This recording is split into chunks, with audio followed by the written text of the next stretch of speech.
En tant qu'arbitre de la loi et en toute connaissance de la jurisprudence historique dans ce pays, la race doit être toujours considérée comme une variable. Votre temps est précieux, Maître Keating. Je vous suggère de ne pas le gâcher en présentant des arguments que vous avez déjà formulés. Ce ne sont pas mes mots, juge Strickland. Ce sont les vôtres. Vous les avez écrits en 1985, dans le verdict de l'affaire Bryant contre la ville de Topeka, concernant la clause de protection égale face à un système d'attribution de logements sociaux.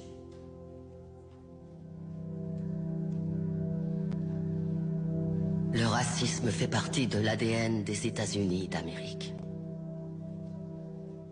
Et tant que nous fermerons les yeux sur la douleur de ceux qui souffrent de son oppression, nous ne pourrons jamais échapper à ses origines.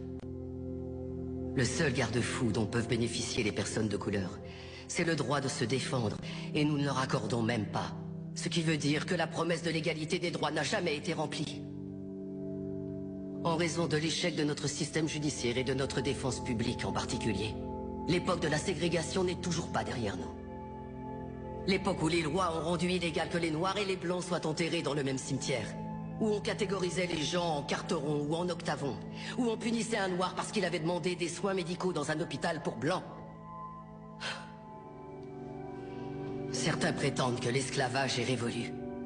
Mais allez dire ça aux prisonniers qui sont parqués dans des cages et à qui on dit qu'ils n'ont pas le moindre droit. Des personnes comme mon client Nathaniel Leahy et des millions d'autres personnes comme lui qui sont enfermées dans nos prisons et reléguées à une existence indigne d'un être humain.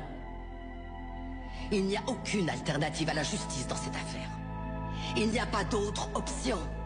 Prendre une décision à l'encontre de mon plaignant, c'est choisir de remplir les poches des propriétaires de prisons, plutôt qu'offrir une défense digne de ce nom à tous ceux qui y sont enfermés. Est-ce que c'est l'Amérique dans laquelle veut vraiment vivre cette cour?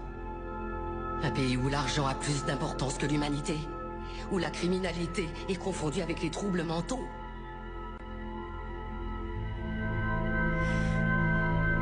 Le 6e amendement a été ratifié en 1791.